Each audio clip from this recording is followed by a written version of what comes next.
नमस्कार. महाराष्ट्रातील विविध क्षेत्रातील बातम्या झटपट आपल्या मोबाईलवर पाहण्यासाठी लगेचच सबस्क्राईब करा राष्ट्रशक्ती लाईव्ह न्यूज आणि सोबत बेल आयकॉन प्रेस करायला विसरू नका. साहेब, दुसरा विषय असा आहे, तुम्ही महायुतीचा इतका विषय मांडलेला आहे तरी सुद्धा अजित पवारांकडून कुठला निर्णय घेण्यात आलेला नाही, कसं पाहता? हे बघा, राष्ट्रवादी हा पक्ष फक्त भांडवलदार, कारखानदार, सरंजामदारीवर चालतो. फक्त कारखानदारांचा हा पक्ष आहे. त्यांना सोशल जस्टिस, सामाजिक न्यायासाठी आपल्याला योजना दिल्या पाहिजे. फक्त घोषणा करून चालत नाही, तर निधी सुद्धा पाठवावा लागतो किंवा निधी सुद्धा द्यावा लागतो. आणि सामाजिक न्यायाचा आणि अजितदादा पवारचा काहीही संबंध नाही. एका बाजूला सारथी असेल, सारथीला प्रचंड पैसे देतात, दिले पाहिजेत, आमचा विरोध नाही त्यांना. किंवा अण्णासाहेब पाटील महामंडळाच्या माध्यमातून एवढ्या मोठ्या योजना या महाराष्ट्रात दिल्या जातात, दिल्या पाहिजेत, आमचा त्याला विरोध नाही. पण सामाजिक न्यायाच्या ज्या योजना आहेत, एससी आणि एसटीचे 746 करोड रुपये अजितदादा पवारांनी इतर योजनांना वळवले आणि महाराष्ट्रामधून प्रचंड टीका शासनावर व्हायला लागली. त्यावेळी मुख्यमंत्र्यांनी त्याच्यावर सारवासारव केली. महायुतीला तर अजिबातच पैसे, सारथीच्या तुलनेमध्ये पैसे द्या ना. 50 ते 60% लोकसंख्या आहे. आमची पोरं, पीएचडीची पोरं स्टायफंडसाठी अक्षरशः, मी आज एक व्हिडिओ अपलोड केलेला आहे एका मुलीचा. अक्षरशः तुम्हाला सांगतो, महायुतीच्या माध्यमातून या महाराष्ट्रामध्ये ओबीसीसाठी एकही वसतिगृह या अजितदादा पवारांनी किंवा अर्थ खात्यानं त्याला मंजुरी दिलेली नाही. हे वास्तव आहे. लक्ष्मण हाके असेच बोलत राहिले तर त्यांना लोक सोडणार नाहीत, असे राष्ट्रवादीचे लोक बोलत आहेत. हे बघा, ओबीसीचे प्रश्न मांडत असताना आत्ताच एका राष्ट्रवादीच्या प्रदेश प्रवक्त्यानं सांगितलं की याला आम्ही निपटवून टाकू. ओबीसीचे प्रश्न मांडत असताना जर मला कोणी निपटवून टाकणार असेल तर या गोष्टीला सामोरं जायला आम्ही तयार आहोत.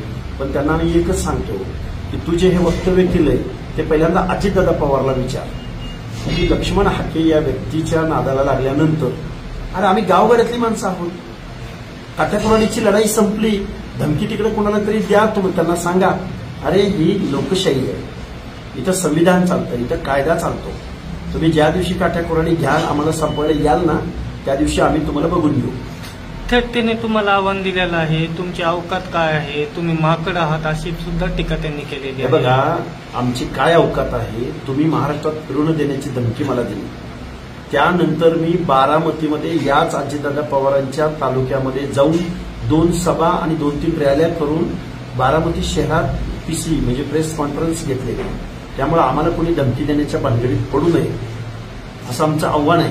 आणि जर काय करायचंच असेल तर मी रोज रात्रंदिवस रोडवरनं फिरतोय, यावं आडवं त्यांनी. तुम्ही परभणीमध्ये सोमनाथ सूर्यवंशीच्या कुटुंबाची भेट घ्यायला आला होता, त्यावेळी तुमच्या हातातून माईक हिसकावून घेण्यात आले होते. त्यावर बोलताना अमोल मिटकरीकर म्हणाले आहेत की तुमचे काय अवकात आहे ते संविधानवाल्यांनी दाखवून दिलेली आहे.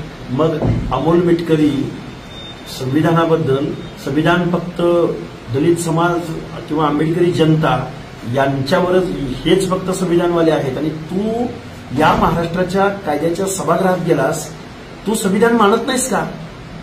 फक्त आंबेडकरी जनतेनं संविधान, म्हणजे आंबेडकरी जनता समोर दिसली की ते संविधानवाले. आणि तू काय आहेस? तू पुड्या बांधणारा, रॉकेल गास्लेटमध्ये भ्रष्टाचार करून गास्लेट चोर म्हणतात तुला. तुझा आणि संविधानाचा काही संबंध आहे, तू तुझ्या वक्तव्यातून दाखवून दिलेलं आहेस. आता पुढची दिशा काय असणार आहे? अमोल मिटकरीकडून अशीच टीका होत राहील. आमचं टीका, मी त्याच्या टीकेला जास्त वेळ उत्तर देणार नाही. अजितदादा पवारांनी पुढे आलं पाहिजे आणि आम्ही जे प्रश्न उपस्थित केलेत त्या प्रश्नाची उत्तर दिली पाहिजे. नाहीतर मग आमचं काय म्हणणं आहे, तुम्ही आर्थिक नियोजन आजपर्यंत लाखो करोड रुपयांची केली, रस्ते केले, मोठमोठ्या इमारती उभ्या केल्या, पाण्याच्या जलसिंचनाच्या योजना केल्या, स्वागत आहे, आम्ही काही बोललो नाही. पण अमृत महोत्सवी वर्षामध्ये सोशल जस्टिसचं काय? आजही आमची लोक स्लम्समध्ये राहतात, आजही गावगाड्यामध्ये 1 गुंठ्याची जमीन धारणा आमच्या लोकांना करता येत नाही. आजही आम्हाला सामाजिक न्यायासह समता, कुठं आहे सामाजिक न्याय? जर आमचाच निधी कसा वळवायला तुम्हाला भेटतो? या सगळ्या प्रश्नांची उत्तरं अजितदादा पवारांना अर्थमंत्री म्हणून आम्ही विचारली होती, परंतु त्याच्याकडे उत्तरं नसल्यामुळं अजितदादा पवारांच्या या बिंडोक माणसाने मला शिवराळ भाषेमध्ये उत्तर द्यायचा प्रयत्न केला, बघून घ्यायची धमकी दिली, जिवे मारण्याची. आज तर तो पवार नावाचा माणूस निपटवून टाकू हा म्हणतोय. तू ये निपटवायला माझ्या समोर, मग काय प्रकार असतो ते सांगतो. आणि तुझ्या अजितदादाला पहिल्यांदा विचार की धनगराच्या नादाला लागल्यावर काय परिस्थिती होते. 4 कारखाने काढले आणि आमदार खासदार झालं म्हणजे तू बारामतीतनं फिरून दाखव म्हणाव तुझ्या अजितदादा पवारला. तू तर पवार खूप लांबच आहेस, होळकरांची अवलाद आहे. असं लपून छपून भांडणारी, पाठीत वार करणारी अवलाद नाही. सरळ सरळ युद्धामध्ये होळकर लढत होते, वाळवंटात होळकर लढत होते. त्यामुळे तू नागपूरचा पवार असलास तरी आम्ही होळकरांच्या विचारांचे वारसदार आहोत. तू आमच्या नादाला लागू नये.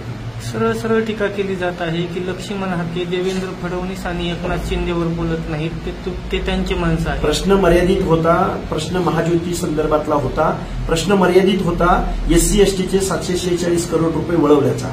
तेवढ्याच प्रश्नाच्या मर्यादेमध्ये जर उत्तर दिलं असतं तर अजितदादावर टीका करायचा प्रश्न येतो कुठं. तुम्ही गेल्या कित्येक वर्षापासून सत्तेत बसताय, तुम्हाला आचार विचार काही सुद्धा नाही. ज्याची सत्ता आली, तुम्ही उद्धव ठाकरेंच्या मंत्रिमंडळात गेला, तुम्ही त्याच्या अगोदर देवेंद्रजी फडणवीसांबरोबर पाटेचा जाऊन शपथ घेतला, परत आता तुम्ही या सरकारमध्ये सामील झालाय. म्हणजे तुम्ही सत्तेसाठी, म्हणजे तुम्हाला आचार विचार नाही, तुमच्या पक्षाची काही ध्येय धोरणं नाही, तुम्हाला फक्त पैसा कमवणं हा उद्देश आहे. अरे बिझनेस करा ना एखादा.